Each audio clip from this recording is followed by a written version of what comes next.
Diamond TV channel bu thawai tana saruk ya very bu khudi makbu adom gi host aboning obamna ikokno na khurumjari masi yai faraba April gitang kun ganipang ing solis ngani kun go humdoi yai faraba irai na midasida Diamond TV channel gi khanaba thorom moina miyam gi damak tapuduna luxury live phoning program Tharmasida aikogi hana adumuk siznaraga lairaba phone number adumakni Nixingjari 7005707808 haiba number sida call tawiduna adongi khoidabi baisai khanbagi khadong sabadu punna lawminasi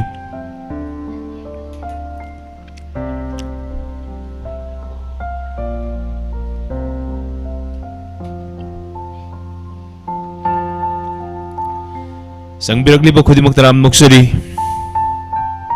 BD Creation Langlento na sem inaw thoksom Diamond TV khudi maktaram nuksari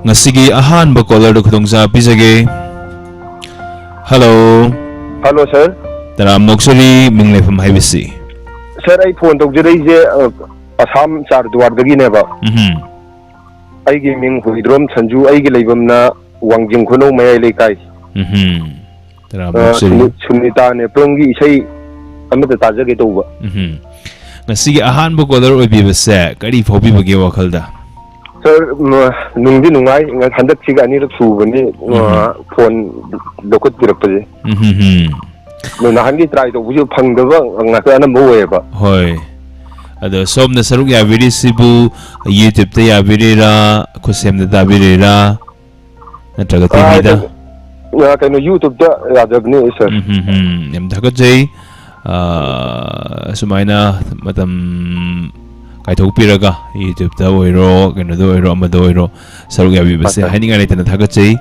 lepa leitana dumak saruk yabiu isai si sunita ni from sakpa haibo ko ha sir ai gi pukning na hangli hai bisai sini ko ha sir hoi ado isai si mati mo ngang bilang ba bro sir mayang sa mayam leire ngang bejem talle si ko library se ka wai dena heba ha sir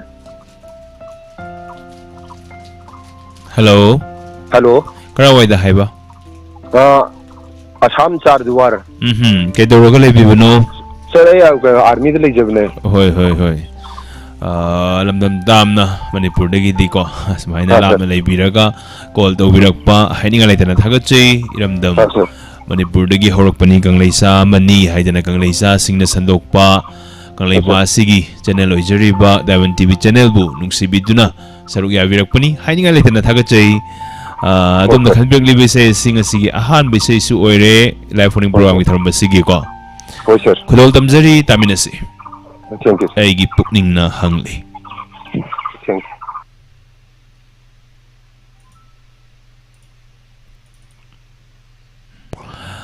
live sa tele video khudi mag amadi Diamond TV bunung sibiduna saruk ya video khudi magta isai si khudol tamjari mayam punna taminasi Mira, nang pulo bro. Bala amanin he. Kay nung ilang lang sibo. Ay, Remy. Ay na, sat karawa. Kay nung nang to siyo kay nung. Ay kay daw lagi. Ay na, office ato ra bro. Sala daw ni kay nung. Meeting kay nung. Si,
Mathangi caller da khudong sa bisage. Hello. Hello. Taram noksari mingle from HBC. Ai hiang waikhom lekai degi waikhom thoibi. Waikhom thoibi ma'am thoibi taram noksari. Sa. Sige ani suba caller oi bire somna. Karam bisai tabi gadori. Sanai tangbangi Puspani sakwa achikpa ahingda tawdo. Adum ta tajagi. Hauski mamangi saiduri tabi howro. Dikku mamangi saida amadum phone ama tawselakna ne. Hoi. Ta hawdre.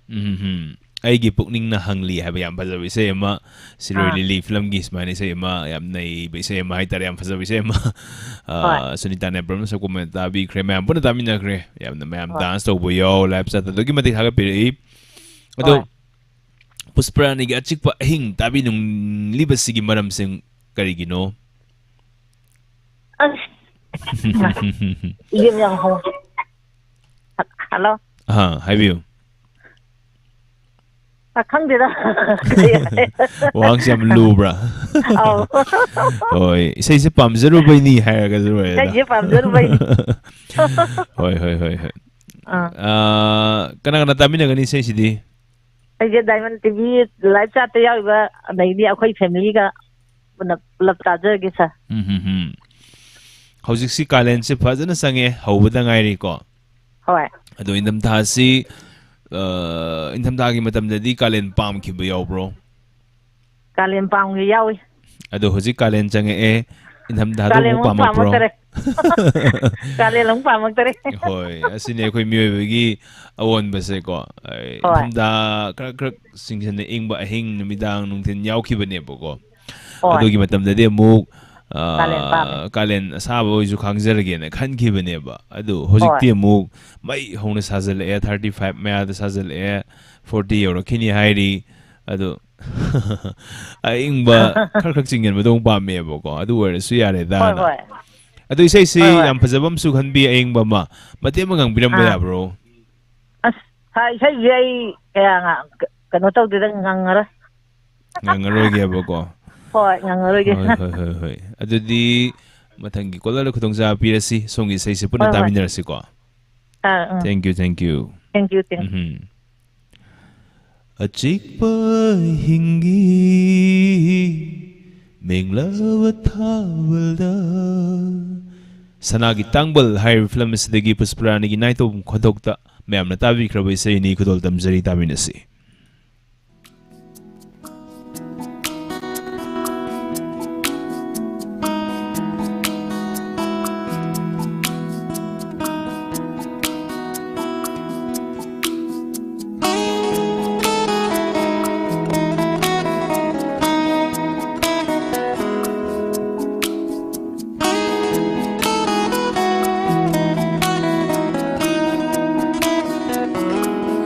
Achikpa hingi chigla bathavalda Achikpa hingi chigla bathavalda Nushiba nanna karigi waroreba Achikpa hingi chigla bathavalda nushiba nanna karigi waroriba oina jaba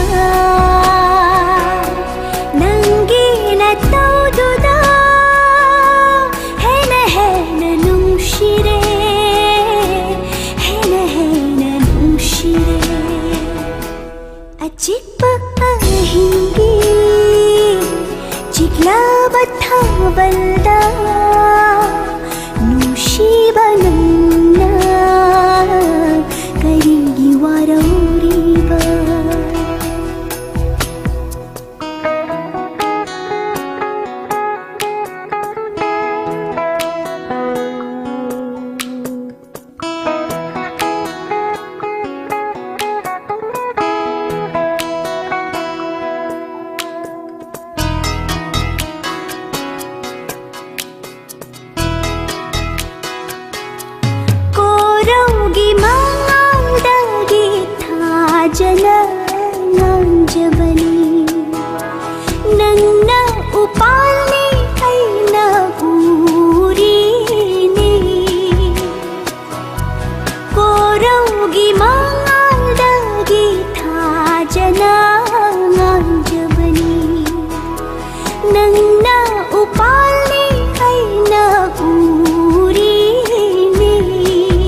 ngaujaaba nongina na thai khabadi thabal mangaldo arimba tarani ajikpa ahingi jiglaba thabalda nushiba nanda karingi waruriba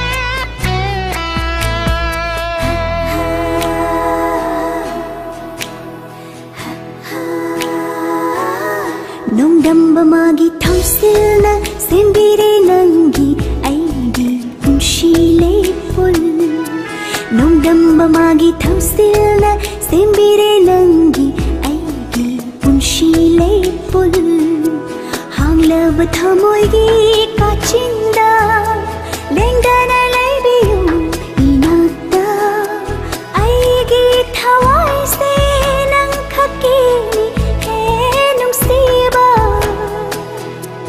aigi thawai se nang khaki he nungsiba ajikpa ahingi jiglaba thabalda ajikpa ahingi jiglaba thabalda nushiba nanna karingi waruriba oina jaba nangi na taududa hena nushire hena nushire ajikpa Thagachari Punamupu, Labs at the Library Sing, hiding a late in the Thagachari. Lab Balatana, the Moxaruga view, Lexen Berkeley Bukudima, Kusem Lab the Tabi was seeing TV channel da TV among the Lexen Lega family Punavuni, Minas Yarum Duini, the Tana, Taba Amatona Tona, and Tragapotaraga, Tabi was seeing Kusem da, or Diogi Kutanga Tabi was seeing Lab Chata, Adam gets in Bakiaka, Topiraga, Sang Birakli Kudimak, Adam gi host, aboning of Bomna Takatabangam Jade, Adam Yawuna. Adomna saruk yabibana aikoina makhal mathel gi tharum kya sandokjabada thauna oisaribani ngasi thoi hapiriba sigum Diamond TV na hek sandorokpa makhal mathel gi tharum kya dasu soidana saruk yabigani haibagi thajaba thamjari Lengsin birim sing myung kharadam panjage oinam loidang Savitri Laitonjam achomlin thoi ripa akoijam naubi cha lais thoi ripa akoijam Thangjam Nirupama Bila Jebila Savitri Thangjam Nirupama Helen Debium Kaibam Novisa Lais Toy Habago Oinam Loidang Tabuk Tauraga Tajari Aisu Hai Smaina Saruga Biba Kisukai Late YouTube ta the Gilapsata Musang Biraga Tabuk Tona Saruga Biba Adamgi Tabuk the Subang Mani Aduga Monalisa Ningomba Amorang Theme Ripa Sama Nomai Them Kudimaktaram Moxi a hek mamang the Ujaba Kara Patok Seveni Sitaho Koto Horenum Batam Lady Adum Pakiduini in Autoxum Diamond TV Sarani Kontozam Kudimaktaram Moxeri Matangi Color Kanano Karam Bisay Kale Minasi. Hello Hello Tabi bro. Hello, sir. Good afternoon. Taramok Siri, Mingle from Heavy Sea. Sai, my name is Dang Nambo. Nambol, Naurem the Gihaba. We nam Loidang Taramok Siri, Lives at the Levy Basinico. Oi, man. Phone CD, Ani Sinabra, Makaxina bro. Ani Sinamana. And a tattered the phone to Kanga. Hoi. I'm Tagache. Ngasi ikang kang ho na call to birak pa karam bisay kan yena kan biri no 앨범 사인 하이디 꾸이디 꾸이어ꯕ 이사이나 람비 정나가 만다키니 삭pa ꯑꯩꯁꯨ ꯉꯥꯎꯔꯦ ꯇꯧꯕ ꯏꯁꯩꯗꯣ ꯑꯗꯨꯗꯣ ꯑꯣꯏꯅ ꯇꯥꯖꯩ. ꯌꯥꯝ ꯀꯨꯏꯔꯕ ꯃꯇꯝꯒꯤ ꯑꯦꯜꯕꯝ ꯁꯣꯡ ꯑꯃꯈꯛ ꯅꯤꯡꯁꯤꯡꯕꯤꯔꯛꯄꯁꯤꯕꯨ ꯀꯔꯝꯕ ꯋꯥꯈꯜꯗꯒꯤꯅꯣ? ꯁꯨꯝ ꯃꯌꯦꯛꯇꯣ ꯐꯖꯕ ꯍꯥꯏꯇꯥꯔꯦ. ꯀꯨꯏꯔꯁꯨ ꯁꯨꯝ ꯇꯥꯕꯗ ꯁꯨꯝ ꯏꯁꯩꯗꯣ ꯁꯨꯝ ꯅꯨꯡꯉꯥꯏꯕꯗꯣ ꯑꯣꯏꯕ. ꯌꯥꯝ ꯊꯥꯒꯠꯆꯩ. ꯏꯁꯩꯁꯦ ꯇꯥꯖꯅꯤꯡꯕ ꯈꯔ ꯍꯥꯏꯕꯤꯌꯨ ꯍꯥꯏꯕꯤꯌꯨ ꯍꯥꯏꯕꯤꯌꯨ.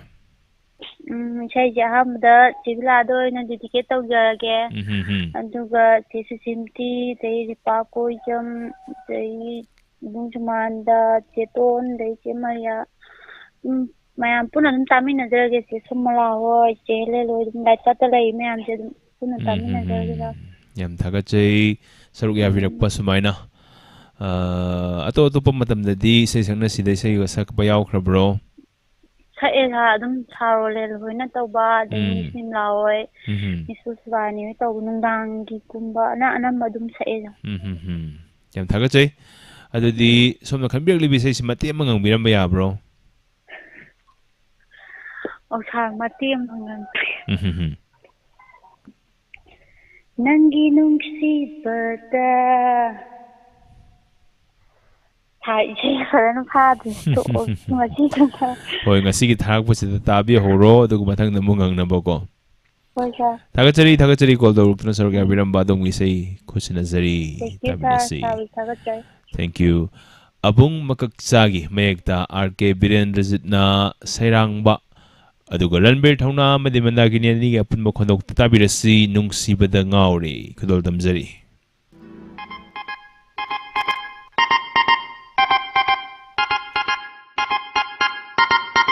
A little bit louder now, a little bit louder now, a little bit louder now, DJ turn it up. A little bit louder now, a little bit louder now, a little bit louder now, DJ turn it up.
Thakachari punamapu haininga laitana thakachai sarga variable khudimak yamba muzau kamam lengsen birai Premlata Khetri Susimti oina mibem hal ke chais lalita oinam loidang achomnin thoi samula samura lakbam Ruksina Premlata Khetri oinam loidang khudimuk taram muksari mathangi caller kana ni minasi. Hello. Hello. Now bisa lais toy. Taram moksuri ekasini ningom bam imabok. Taram moksuri ming lepam habisi. Kung patu ko ilo nang matapang bitani. Waktu di ulendi, angau boleh cinta bodo. Saja je. Yang pazaba. Angau boleh cinna. Sidang kanda. Loi bising sang. Tungkol ye. Oi anji waribu tahu. Oi anji waribu tahu. Pintu kisah dia kan berhenti sama aja. Yang fazana taza ida som tabada ado semaina isai sana sida su pholam ding sadok se si se ko. Sakai do ba. Isai sana si thorom da su masigi sai se full amutang saktok se ba. Thakachari sigi sai se isai sakna si haidana thorom duda amutang full oina saksi haiba. Hoi sakyaning bane ba. Hoi ado isai se kana tamin na doino ngasidi. Isai se diamond butai ba puna makatamin na jar ke sar hoiga. Ado di isai si kutol tamjarage mayam punna tamin na rasi. Thank you. Tony Ahebam na serang bani ekendra tensu bana meg ibi bani walking in lane high films de yauki bani aduga Arben choiba mamadi satra ne yapun mo khondok ta sakibe isai ni angoba lechil na fizang khanba khudol damjari taminasi loi biching sanga tum pagle pli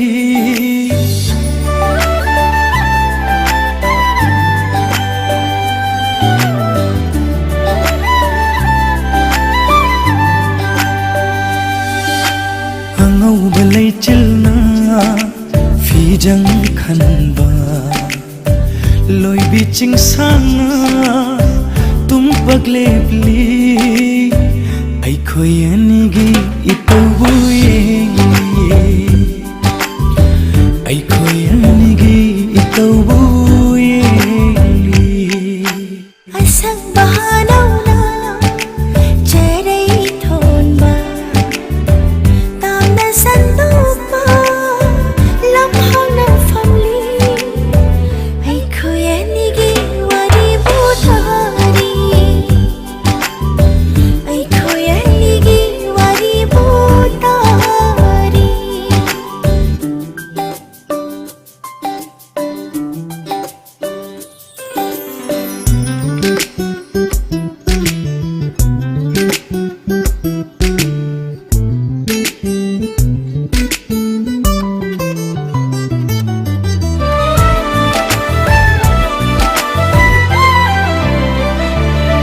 Koraugi mangala nong thangung yeibada nungsibi mai thongna kayada fajariba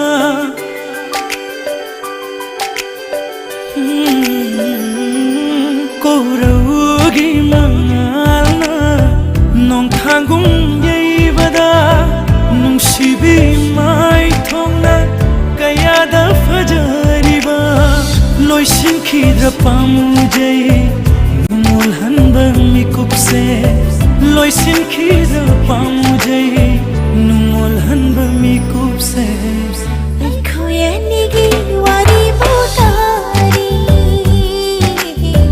ai khoi anigi wari butari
matangi caller da kutong sa mayam puna piminasi. Hello. Hello, good afternoon, sir. Good afternoon. Daram Nokchari kanang ibirano. Sa phone tawjariba sabal tawna Premita wa sir. Thawal sabandong mudagi Premita Waikhom Daram Nokchari ngasi live phone program gi thorom da call tawbirakpa karam bisai tasige.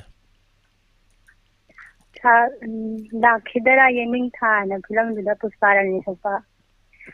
Menglaba thagi mangalda Laisa tâm lê thơ môi xê Ni ngôi cốc ni ai đi Pha dính bơ sung âm dari tôi na Lạc lô hai na Mẹ lạc tu đa hay được câu riêng Khá thi dễ dụ con giờ Yamna mamutana haibirame say ang ko. Ado Premita kanang natami na gani say. Isaize akoina taki imanadinda yam pamjaba isai hemangone dedicate tawalkane Kana oidino. Samsung ilamune kaidagi ta Robita ilamune dedicate tawjare to pagi diamond TV thawa yang tawgira ko kumna kadam tami najare sa Premita Waikhom thakachari call to tuna saru ya biramba adom na khanbiak pa isay mayam puna taminarsi kudul damjarage. thakachari sa Thank you.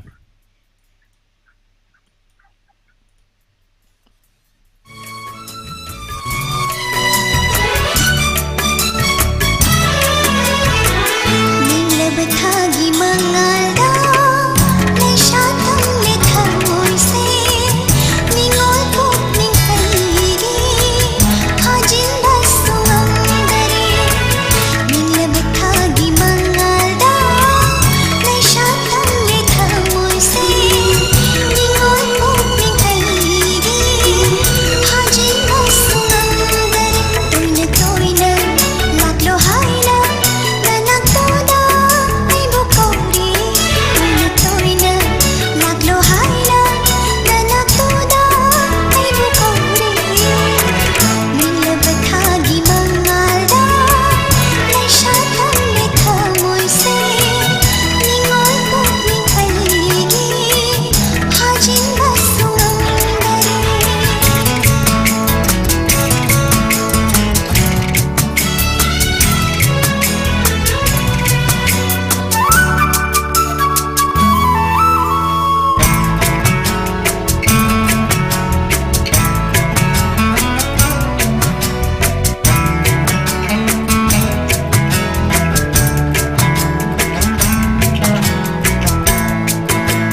Thakachari amuka hana punamuk putaram noksari Diamond TV na sandokjari ba live phone program ki thorum masida thawai yauna saruk ya really ba live chat lai really ba sing khosem laptop ta really ba TV channel ki khuthang da yeng really ba khudimak YouTube da lai really ba khudimak haininga laitana thakachai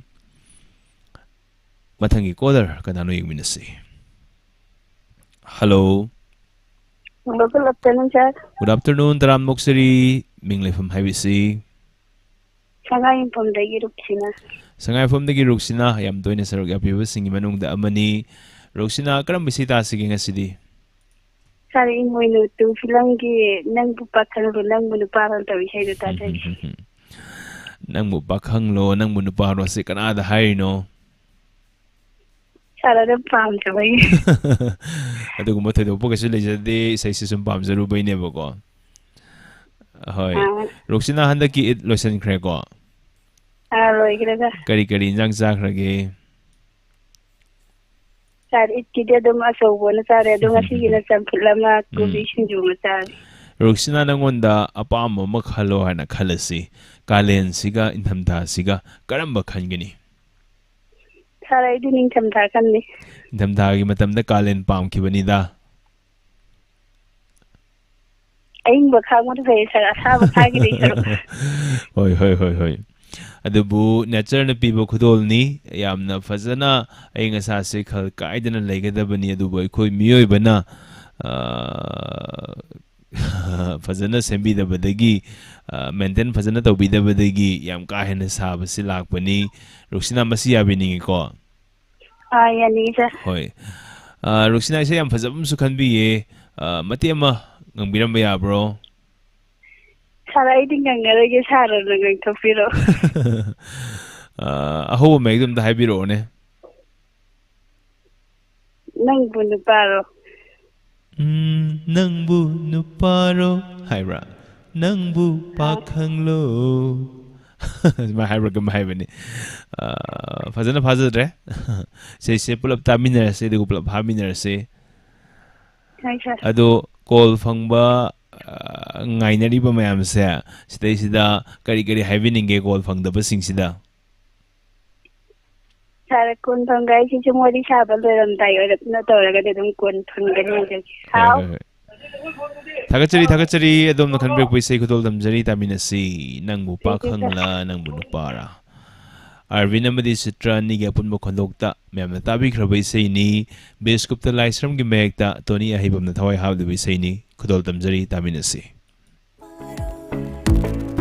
ahangba malangi ipomda tauduna puriba nungsiba lainamna mai kai thungna yelabashu pukning buya kai hanba suk ngam ngam daba batam gi iraksu khanda ba nang nuksi gi mit yengshu ugnam daba nang bu pakhang lo nang bu nu paro nang bu pakhang lo nang bu nu paro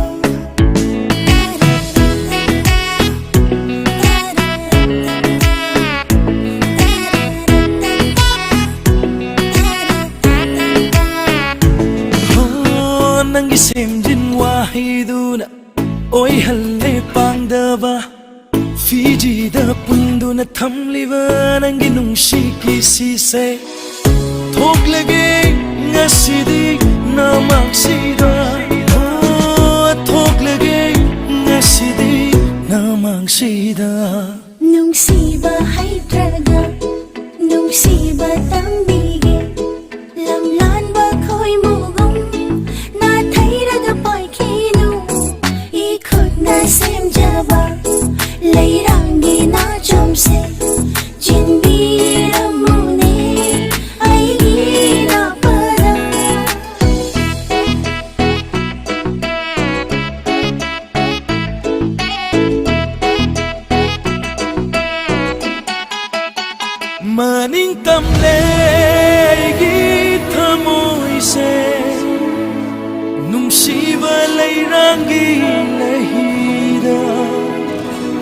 laknare puning se takpirong asidi panthum gilambi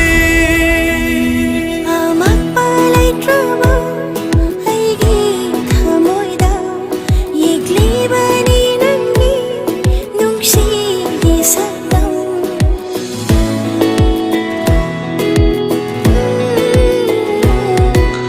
Magpalay traba aigi thamoida yeglibani nangi nungsigi saktam Tamna lay traba su nungsigi panthong khong thang na le prabadi yauni nawa nang bu pakhalo nang bu nuparo nang bu pakhalo nang bu nuparo nang bu pakhalo nang bu nuparo nang bu pakhalo nang bu nuparo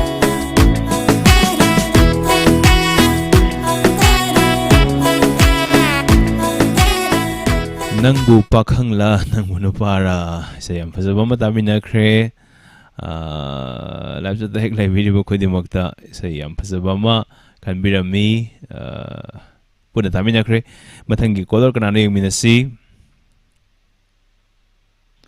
Hello. Hello sir, good afternoon sir. Good afternoon. Taram noksari mingle from Hibisi.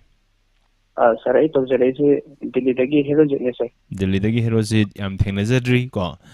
Sir, Kari tharom daga di sarong yabirage. sir, ay Diamond TV se dum taje aduga Diamond radio dagi dum hong taje rakne koi gi sir koi RJ koi Puspa dagi Nirmala dagi so koi sa koi ada loina badum taje re sir sir was jam thawat sai hama taje doi call to godinga sina han mani sir. Hoi, yam thagachari tharom kuina tabiraga su call de mukta tawbidri aduga ngasi na call tawba ahan bani haire adu ngasi gi call tawba ahan basidi call se kyarak subada phange. Sir, ay third attempt thang sir. Third attempt da phangi yam thagachai ipa ipugi ahumlak sangsi sang da phangbi ba ko. Delhi da kari toroga le bibano.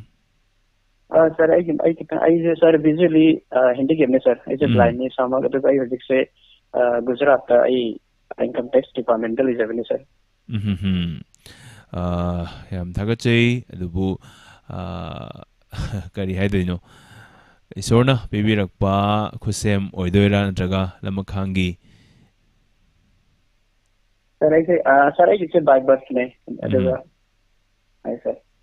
Ado Diamond TV da leminariba family singsida sumaina Diamond TV saruk yarakpasi kari phawibage do mayam dang phongdokpiramo.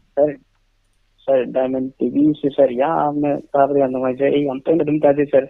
Do ai gi kelo ai gi production ya da de call to bari pang am jagi redo na si ai suti lobje bagi ai to sir pale do program Diamond TV gi program noi na yam ngai sa tabra lagi aina asata we sir matung dusu mayam da kana gadaba koi listener da kana gadaba adagi koi mayam entertainment da gadaba program mayam hapsen birkani ha bagi asata jai sir. Soidinamaki hapsen janaba honajari adom su lepalaitana saruk yabiyu adudi isai se karamano tabido ise. Sir, Lal Sipal film dagi Sarita Gajani sappa nangi wakal khanbada aidi ahin khoding tumda nelki. Aduki matik fazaba ise mamuk ningsingbirami haninga laitana thagachai Delhi dagi herojit habako. Hoi sir. Hoi somda Kangleipak dagidi karamba leikai dagi oidoino. Hoi sir, aigi pongna pham labdun se yungam hudrom mayam da Lakshmi Tongkhong Bazar harga ju khangai sir. Mafam da dagi sir. Manipur dadi lakpidrabara adum leibirabara kamaina. Sir, is 2016 that of sir ame sir. Dagi digi kudum saba daita dagi thopse dresa. Hoi mathang de tanja charu bo tholok boyaro gadi amutang goi thobiro amutang unana bahai tare ko wari watai sanana ba. Sir, mayam pa ni dagi ya sata jai sir. Hoi mayam nga punna khangna bagi tanja salomina usi adudi isai simate mangang biramba ya bro. Sir, I try to jage sir. नंगी वाखल खनबदाईदी अहिं खुदिंग तुमदन लेंखी निंगोन ओइबी अइगी मोलांग से निरासन चोले पुंचो नंगी वाखल खनबदाईदी अगोजरेगे sir Onthok na mamuta na hap kadaba gamaka se baza na happy re. Yam thaga jay isay sana si tharom da somdang sarug ya viraga isay se full ndang sakse ko. Isay sana si Hoy isay sana si sinamidang na namatau bani au da somdang sarug ya biyu. Thank you. Heroes na kanbirang libe isay se mayam puna tamin na si kudol tamzage. Thank you. Thank you, sir.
Thakachari Punamapu Hek Hobadagi no Bowling and Langson Biri sing me Jamaga Kungamanga and the Langson Biri hiding at the Thakachai, the Moxarok Abu, Matangi Koder Kanano Minasi.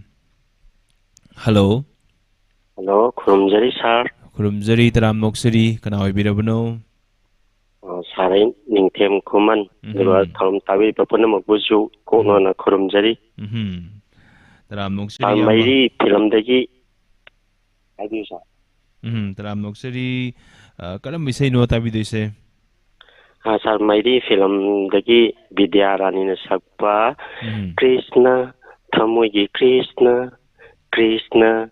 Tamugi Krishna, Krishna, Tamugi Krishna, Krishna, Tamugi Krishna, Pudiyo Aibu, Tamui Lay Kolda, Suplarone Lahi, Aigi Laikada, Injaraginatung, Kujing, Paloina Duna, Injaraginatung. Kujing paloina duna Krishna Tamugi Krishna Shuna say them to Tajik. Mamutana Dagvirame Kanana Tamina do you know? Sarway from Tabi Mayam, Tamina Zagi. Ado Hausiksi Karigari Tarogadi, Patamlin Birige Yamba. I salute Hale, Lady Pony Tade, because nothing Kotaraga, some from the Tata, not in the Thompson Bayaba, the Ina Hajava, Thompson the Sun and Bayaba, the Kavatin of Jerry. Yambana Kutol Viramba, Table, Zokri, the Nifamzeri Sausiksi. Hausiksi furniture guitar Adam Tawiri Broyamba. Oh, Tawri. Yam Tagachay, Aduga Upukang Don, Table, Karikari, Mayam, Kuidabiba, Lairagadi, Yambaning Tem Kumangi, contact number, Quidadum Hangbir or Aduga Facebook, the Suning Tem Kuman and Hang Dina. Tem Oinam, Haidana Hang Bani, Audadum contact of Bibi, I could diamond give family Gimaratagi, the Bina. They got where we are. Tagachay Yamba, the Yamana Canberra, we say, Mam, put the time in say. Thank you. Thank you. Bidamani ginaitum bidarani ginaitum kondok sa kibisini Krishna Tamogi Krishna kudol tamzari.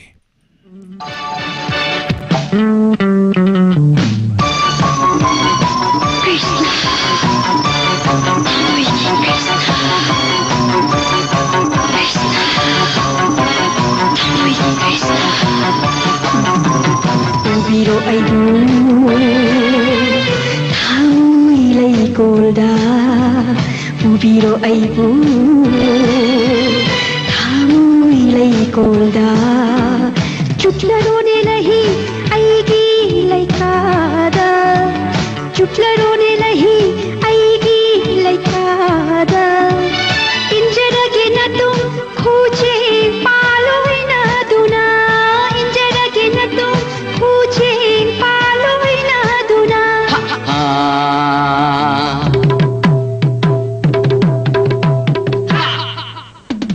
Krishna, Tamogi Krishna, Krishna, Tamogi Krishna, Krishna, Tamogi Krishna, Krishna, Tamogi Krishna.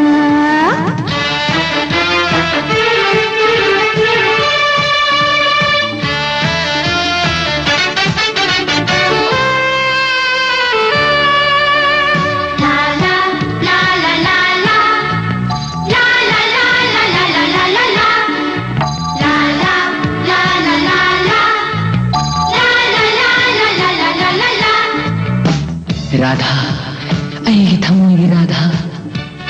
Nangina kong tabala, kasi lagi ni pusi, langoy ko din da.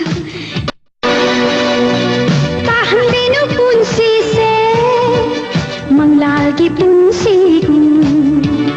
La la la la la la. Tahan binu lay maida, joy jaya bilay rangku. La la la la la la. Tahan binu punsi se, manglagi punsi ko. Tahan binu lay maida, ꯆꯠꯅꯕꯤ ꯂꯩꯔꯥꯡ oi oi oi oi oi oi Krishna ꯊꯃꯣꯏꯒꯤ Krishna Krishna ꯊꯃꯣꯏꯒꯤ Krishna Krishna ꯊꯃꯣꯏꯒꯤ Krishna Krishna ꯊꯃꯣꯏꯒꯤ Krishna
Thagachari Kumam Bimolata Devi Sarabo Thagachari Yamna Fazabi Se Matava Fange Galvin Morang Them Gangrani Kolkata Sarat Chong Tham Kasar Punsi Bayuis Kodi Muktaram Noksari Dasam Dobire say Samola somewhere like Kelvin Lysram Annoy be Kodi Muktaram Noksari Matangi Kolas Kanano Minasi, Bijan Yankom. Hello. Hello. Taram Noksari, Mingle from Hibisi. Hello. Kanao Ibirapano. Sago Mang the Eronicane. Taram Noksari, Karambasi Tasigi. China Filongine, Dines Pusparni, and Sapa. Punsi had not always said. Hosik Sakrai the Levy, but no Nuxit Macolma. Carway the Levy, but no Sixibo. You day. Fian Gumatabi, bro. Oh, I'm tired. Oh, Nuxit Macolma Canadaba. Say, see, Canadaminagani. Says, Diamond TV, Mayanga, Adam Imanabi, Yanga China Filamgi Karamba Haiba. Dineska Puspani, Punsi, I have a was. Ado Matim the Birambaya bro, this head Junior and Kanga. Haitabang acting on the river man say. What happened? Man, hang on, don't worry, do what What has no Ado Housing Kalen Yaklo with the hole, the whole with the thing I Housing 35 Madam Sabi Aure, Karai books had only Mali. 40 mass, honey, having the answer of Kirima, how the whole of the Kitan size, and that is. Hoy 40 the living a bigger Doribang with Doribra Ganam Tadre the Nego. The Boo Fair Makada is Sigi Manundela reversing the Karafay. No Magisarata reversing the Dokimatic Awabani. Hoy Kara put the Hamina by having the Nego. Tagachari don't the Adum the Canbiram device says, Mam Bonataminar, she could tell them again. Thank you.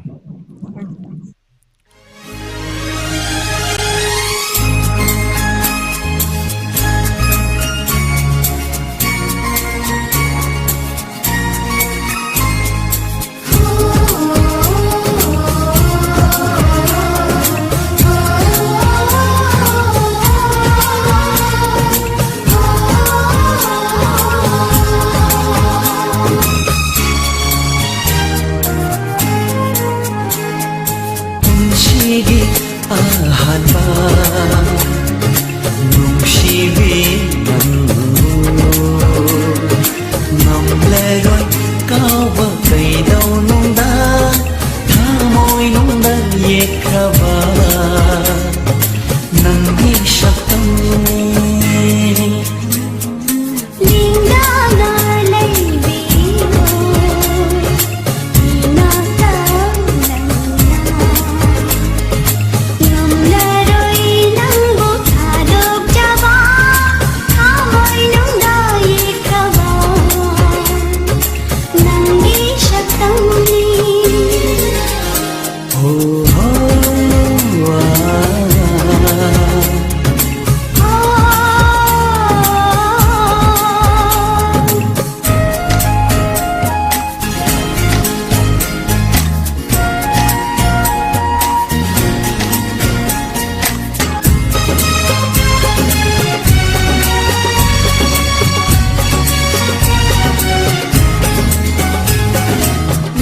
나이자바누 미타타완 오이라샤누 낭나이기 눈시바기 와리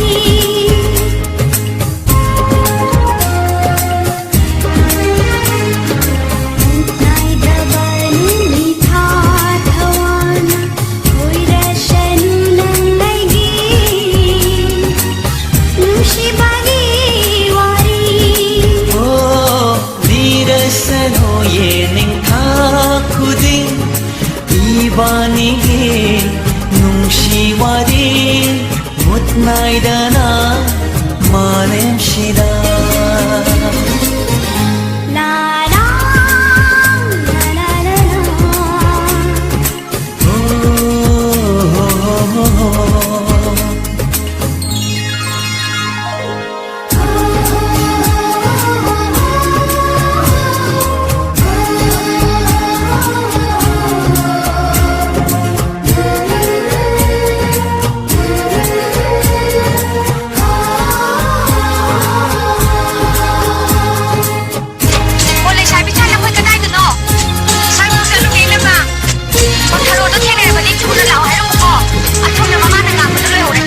Gangnara aige thawai hakyan kopanbiro ngasidi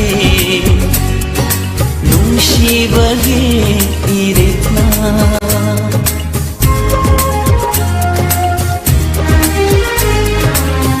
Gangnara aige thawai hakyan kopanbiro ngasidi nungsibage iretna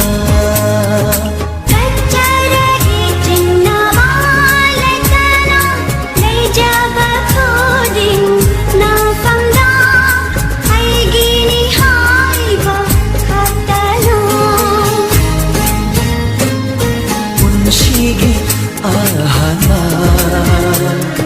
nungsibi nangdu ngamleroi kauba kaidaunungda thamoinungda yekraba nangi shaktamni ಲಿಂಗಾನ ಲೈಬಿರೋ ಇನಾತ ನಮ್ಮರೊಯ್ ನಂಗು ಥಾದೋಗ್ಜವ ಥಾಮೊಯ್ನುಂದ ಏಕವ ನಂಗಿ ಶಕ್ತಂನಿ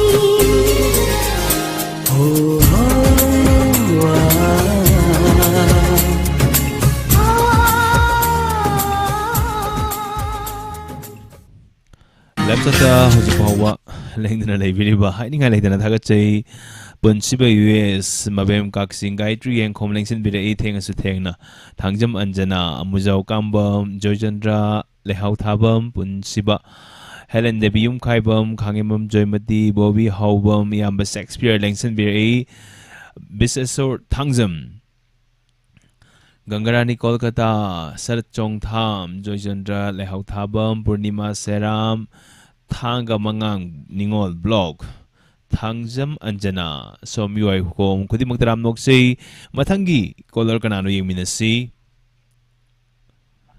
hello hello good evening sir good evening तराम नोक्सरी मिंगलेफम हाइबिसी Sir, I sangajar karong degi sana jawu kuman ten. Sir, sana jawu kuman taram oksari.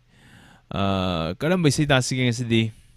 Sir, I kogi Sunita ne pramna sakwa pamjabagi thamai thalamge na tawba kogi donasar konsing mai ta isai dumatang tajage sir. Matam isai se ko. Sir. Yam fazaba isai makhanbi pamjabagi thamai thalamge haibisai sini. Kana tamin na dun isai sibo.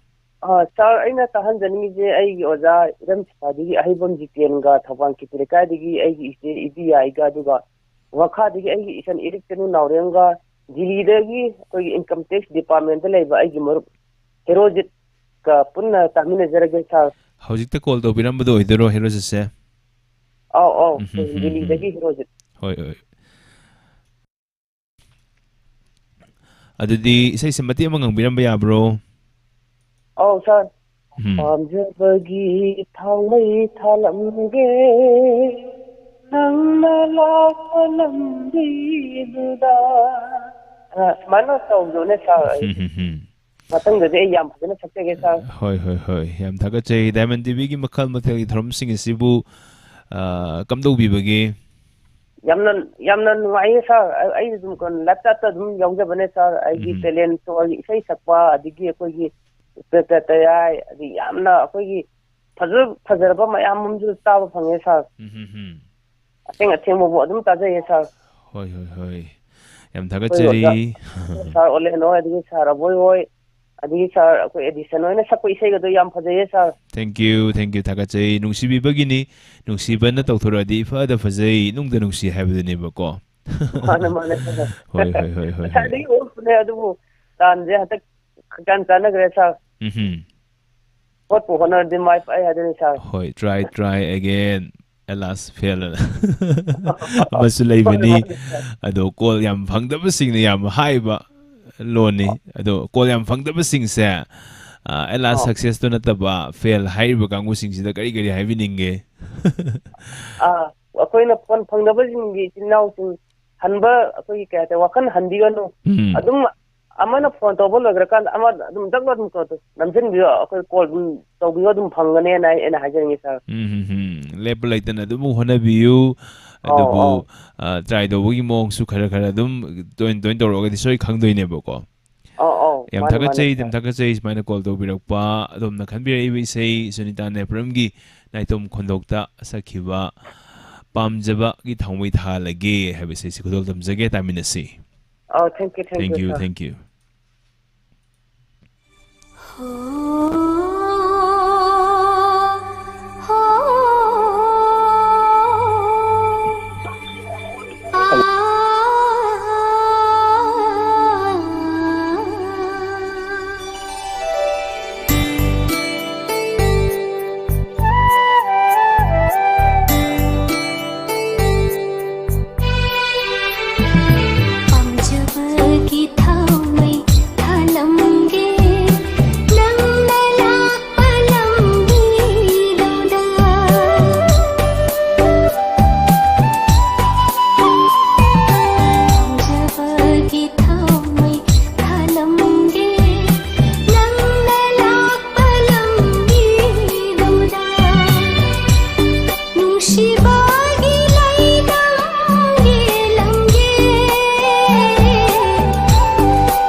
थागतचरी पुनमकपु laptop लेबिरिबो खुदिमकसु तराम नोक्सरी मथंगी call कनानो येमिनसे hello hello तराम नोक्सरी मिंगलेफम हाइबिसी ओय इबुंगो इमा पुखा इमाने पुखा इमाने मा इचा बो इमाने तराम नोक्सरी इमा तराम नोक्सरी इमा बुसु ngasi live phone program ki thorom dadi ma se call mamang da tarok mali ai punchi da muk da phang ngasi na ha mani Diamond TV da iman sai khama phang ja ba hoi ado try di taw budi ma miaw ko mamang da do phang da ba ngasi na ha man ngasi ha ma phang ba sidi kari phawi bage khang de harang man yam harawi ana ba loi ma phada u mal ado iman isai dan khanjara ke bungo haibiyo nga iko nang si film isai na lai hidraba waja pahari na samba isai dan khanjara ke ma isai do se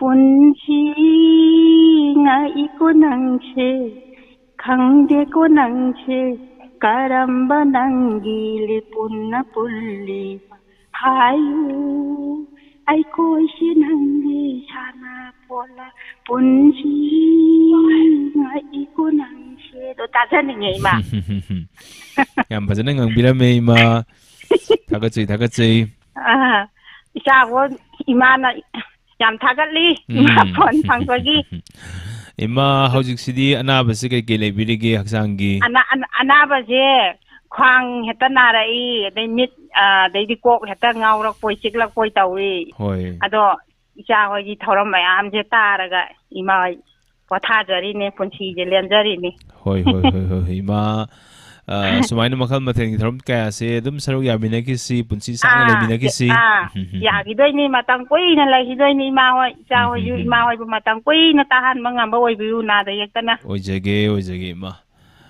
adudi imana khanbiak li sei se kana tamina doino Diamond tai ba Diamond TV tabiri ba mayam ai dong nang phone isai khan ba phangjada ba mayam ba tajage ngasi di phange ima gi di ko ai ngasi di lai ba phare hoi ima adudi imana khanbiri bi sei se mayam puna taminner si khudul tamjarage hoi thagachari cha thagachari thank you awana kaya mayok narabi aigi isa saklabi sakti mahak asi apa gaina manne aina khala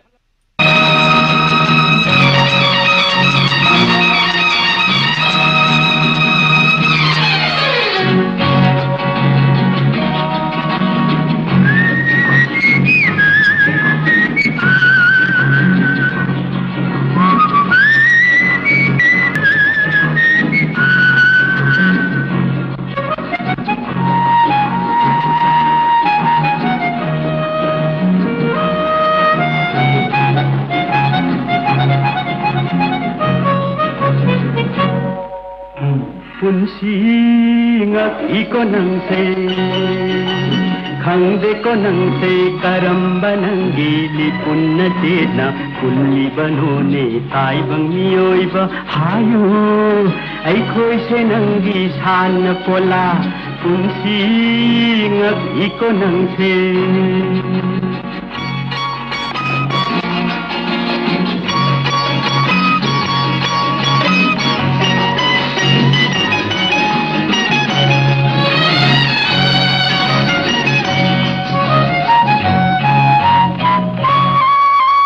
kabli kanana kanagi dama no kanana karigi dama arembani khanghandene si punsira punsi ngasi ngase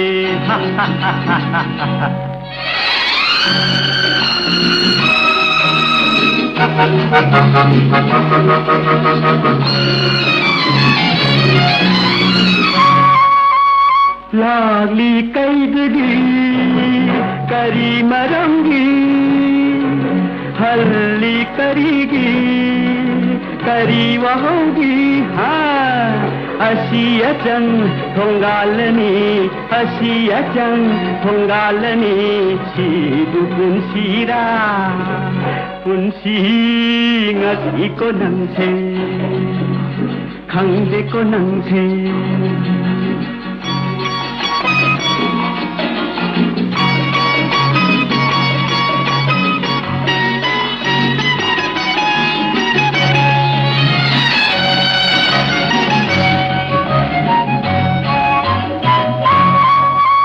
kalak niyori jatidama khadna chainari hingbagitama sanabani anganguna sibu punsira punsi ngati ko nangse khangse karamba nangili punna chena kulli banone saibang miyoiba hayu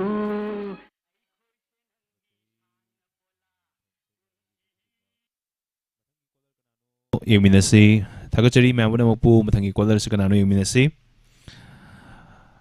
Hello Hello sir Senda Tagla Karam Bisay can be doing no Sajim Sinusapa Sanatoni Toyari Mayeta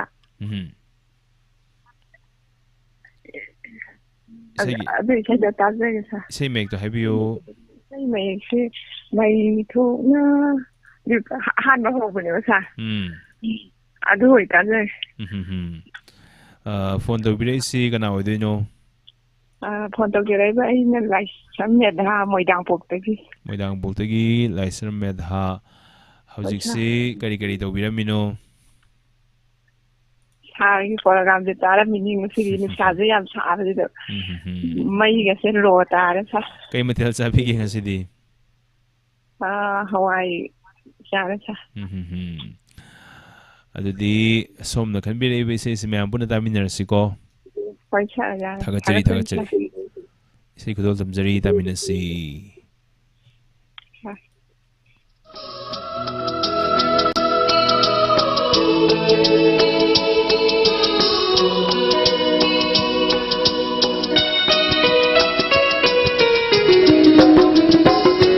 मेरी भोगना चाकलवा थामोनी न धोना हम जिन्ना चूरम बगी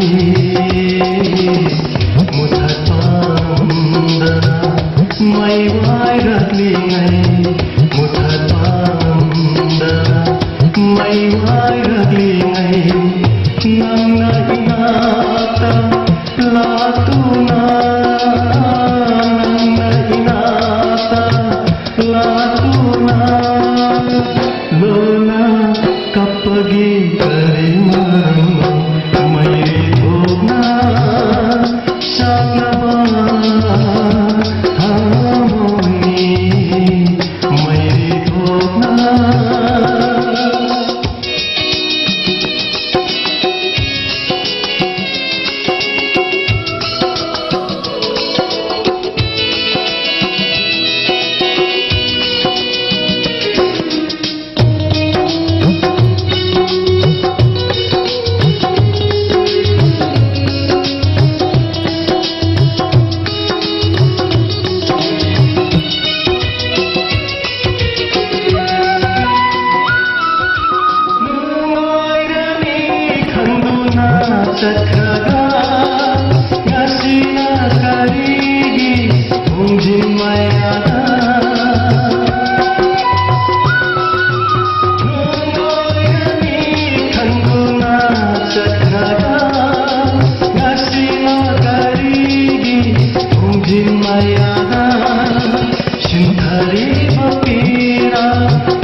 Yang bagi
इनाता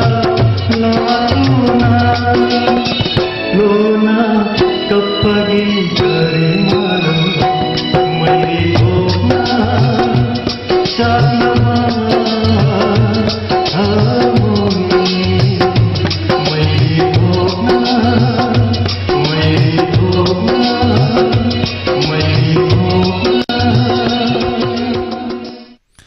Tagachari Punamapu Hek Hovadagin Hos Power Lang in a Library Bakudimak Tagatabangam Zade Adomna Lang in a Libana Econom Makalma Throm Sings and looks about the Tona is Ribani Asarani Contos Monalisano Werang Theme Taurim Bramo Langol Sana Takelambum Tangzam Arjun Jojandra Lehautabam Doren Marang Them Chandrasini Semsa Sonia Bobby Hobum Kudimoktaram Moksari Thiam Tombi Hiding a later Tagachari, Lepolatan the Moksaruk Abu, Mokalmatil Drom Gas, so in a Sandro Kigani, Abu Icom, Jojandra, Langlinton Asem Sulebiri, Side Lebu sing Dom Sang Bir O Patokso Gang Side Lebi Ba, Kusem Yobiri sing su, Adamok Lebu, Aduga.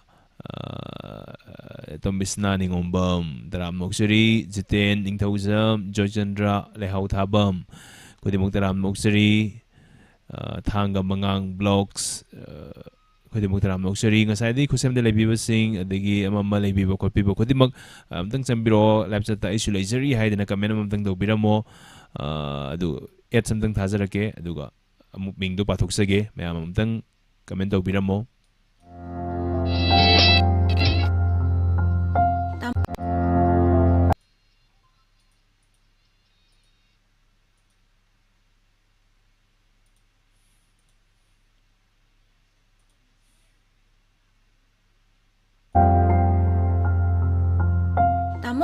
Tamo. Kaidore? Tamoze. Kaidoragi Vimbo. I get home Gido. Luhombo Kaidoroba. As Pizangido Haiba. Adugi the Moctane, Karim the Warren, Isalgi the Mocta, Nabungana, Matam Siga, quite sooner of a Pizanga Connector, Tamabanico. Yaroso, me, I know Bamba, Malays. Hana can take it to Salurine. Parine is an Napami, the Bukram Pizangune. Aduburo Tamo, Niltom Enterprises. Adu the Hana can take the Olemina. A same way Tamo. Hey, same Moginina, Mogi the Dina, Mamma, I'm the Hongi Haina. Hoitamo, Fizang the Nate, Luhongba, Mother, the Changu Pochang sing, Seer, table, sofa, carpet, loin a lay high. Hey, Luhong with a Natin, hey. Ipan, Surakran, Asti, Sorat, Asina sing with that, I for the Nasangi posing, Kudamuina Harabada, Semena, Kanat, Fagnasing Basuna, Loileko. I did it Tamo, Mood Heg the winner can take Taurasi. Taurasenate, Taurubanina. Nati, Nambu, Moikan number the Ozera bro. Yauditamo. Says, I had a giko, Nansep to go. Hoitamo. Say 9615 9615 270 270 844 844. Yadra? Yarnitamo. Asing Mamakni, Nasing a Simok Langson Bilo, Niltom Enterprises, Adom Giluhombugi Fizangi. Amadi, Atopa Deba Karmana Ching with the Suchangba, Tangai Fudana, Changba Pochang Singsu, Ahongba Mamalda, Chanjari. Niltom Enterprises. Tagachari. Punamu hiding a little Tagachi, Tarom Sroga very book with him work. Santi Bula Lysrum, Obida Bonina Chatle, Uze Matang, he's out of the board of Winnikanjay, like video book with him Doran Morang Tame, Joy Chandra, like how Taba, Machomlin Toy, Biroja, Kaisam, Biroja. Kodimoktaram Mokshay.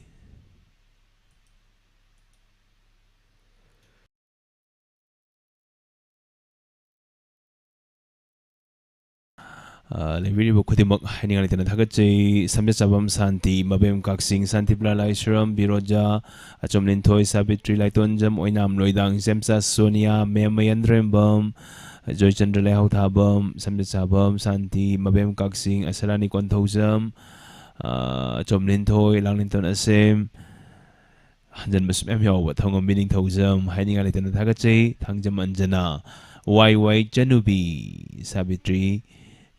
Kudimak Moksari, Sitaho, Banantoba, Suni Sagol same. First name Kanta Tangjamanjana kaujade ma'am wangkhai mayum nirupama devi waikhom thoibi khudimak taram noksari adom na lengdana leibibana ikhoina sandoksaba makhal mathel gi tharom kya da pangal loijari bani makhata ba sandok sakadaba tharom kya da so dumak saruk yabiu waikhom thoibi joy general lehaw thabam khudimak taram noksari ngasi gi damak Diamond TV na sandoksaba live phone program gi tharom matang asida tension jari adom na lepalaitana dumak saruk yabiu punamapu aroy boy na dum gi host aboning umbamna ikokno na khurum sari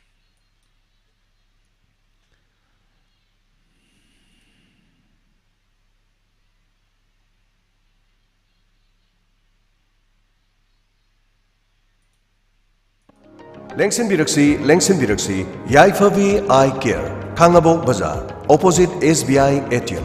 Yaifavi Eye Care na, Chahi Khara Asida Miyamda, offer kaya pijaduna. Mid lying badu kudong chajadraba singda kudong chaba kaya piduna lakli. Ngasi so amok pujarakle, Yaifavi Eye Care gi offer oina. Chali basahi asigi, Yauksang Paugi oina, frame the free loinana, lens to 20% gi offer pijari. Tongan ba advance oiraba technology kya sizinaduna mafam masida sale yamna tingdana mid laying bagi khudong chaba pijari angang singi frame nupa masa madi nupi masa singi frame ahal man singi